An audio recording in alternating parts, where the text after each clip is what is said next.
24 घंटे काम करने के लिए खुशी से तैयार है। कोई ऐसा जो दूसरों की भलाई के लिए अपना जीवन समर्पित कर सके। ईश्वर ने कहा, मुझको कोई ऐसा चाहिए जो जीवन और मृत्यु देख सके, जो रक्त से ना डरे, जो त्याग के लिए हमेशा तैयार है, जिसमें जीवन और मरण दोनों देखने का साहस हो।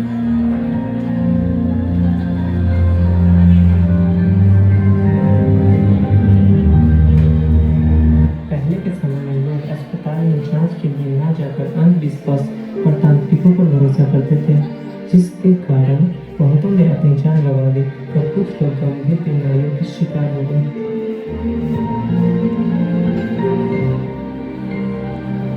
इन्हीं मुश्किलों के बीच 12 मई सन 1820 को फ्लोरेंस नाइटिंगेल का जन्म इटली के फ्लोरेंस शहर में होता है।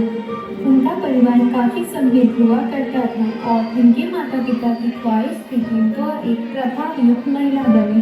बहुत छोटी उम्र से ही फ्लोरेंस को लोगों की सेवा करना, गरीबों की मदद करने और बूढ़ों की देखभाल में बहुत रुचि थी। एक दिन उन्होंने अपने माता पिता के सामने अपनी यह इच्छा जाहिर की कि वह आगे एक नर्स की जिंदगी व्यतीत करना चाहती है और लोगों की सेवा करना चाहती है। लेकिन उस समय एक महिला के लिए नर्स बनना इतना आसान नहीं था, इसलिए उनके माता पिता ने उन्हें ऐसा करने से साफ इनकार कर दिया। बहुत कोशिशों के बाद आखिरकार फ्लोरेंस ने अपने माता पिता को मना ही लिया। सन 1844 में फ्लोरेंस का दाखिला ल्यूथरन हॉस्पिटल जर्मनी में एक नर्सिंग छात्र के रूप में हुआ। अपनी पढ़ाई पूरी करने के बाद फ्लोरेंस लंदन वापस लौट गए और यहीं से उन्होंने मीडियल सेंस हॉस्पिटल लंदन से नर्सिंग करियर की शुरुआत की। वह अपने प्रोफेशन में अत्यधिक समर्पित और प्रभावशाली थी, जिसके कारण उन्हें एक ही वर्ष के अंतराल में ही सुपरिटेंडेंट के पद पर प्रमोट कर दिया गया। इसी दौरान अक्टूबर सन 1853 में इंग्लैंड और रशिया के बीच क्रीमियन युद्ध छिड़ गया।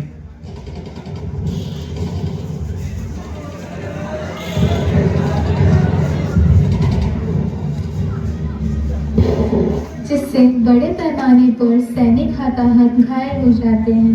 घायल सैनिकों को विभिन्न मिलिट्री बेस कैंप में ले जाया जा रहा था, लेकिन इंग्लैंड अपने घायल सैनिकों को लेकर काफी परेशान था। इसी दौरान सन 1884 के अंत में नाइटिंगेल को युद्ध सचिव के द्वारा एक पत्र मिला, जिसमें युद्ध स्थल पर घायल सैनिकों की देखभाल के लिए नर्स ने एक टीम गठित करने की बात कही। नाइटिंगेल ने 34 नर्सों की एक टीम इकट्ठा की और उनके साथ तुर्की चली गई, जहां उनकी ड्यूटी लगाई गई थी। वहां वे तुर्की पहुंची तो भीड़-भाड़ और अस्वच्छता देखकर हैरान रह गई।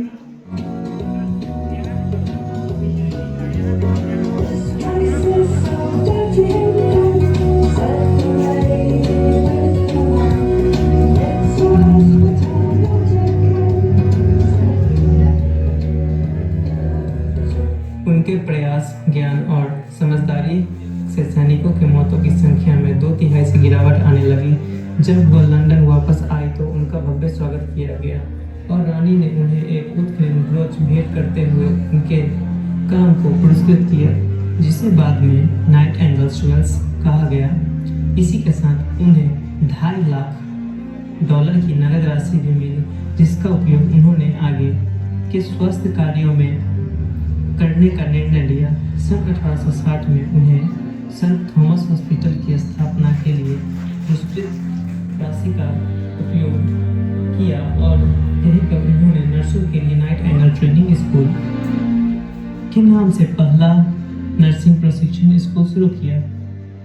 इसके बाद नाइटिंगेल सार्वजनिक प्रशंसा के पात्र बनी। युवा महिला उनके जैसा बनने की ख्वाहिश रखने लगी और उच्च वर्ग के लोग भी ट्रेनिंग स्कूल में दाखिला लेने लगे। नाइटिंगेल की बदौलत नर्सिंग पेशा को अब उच्च वर्ग द्वारा तिरस्कृत नहीं किया गया, बल्कि इसे सम्मानजनक पेशे के रूप में देखा जाने लगा। 3 वर्ष पहले बस GNM ANM तक सीमित थी मैं, अब दुनिया में बदलाव ला चुकी हूँ। BSc को भी हासिल कर चुकी हूँ। माँ के दर्द और बच्चे की चहचहाहट से जो जुड़ती हूँ, मुझे मिडवाइफ नर्स और पीडियाट्रिक नर्स कहते हैं। एनाटॉमी और फिजियोलॉजी ECG के तारों से जुड़ती हूँ, मुझे मेडिकल सर्जिकल नर्स कहते हैं।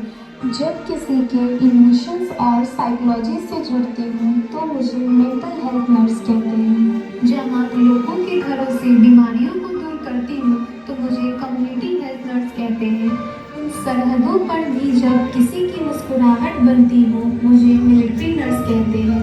बस अपने देश में ही नहीं बल्कि फॉरेन में भी पंख अपने उड़ा चुकी हूँ। देख रहे हो एक चिराग लेकर जो निकली थी, कहाँ तक मैं उसका प्रकाश फैला चुकी हूँ।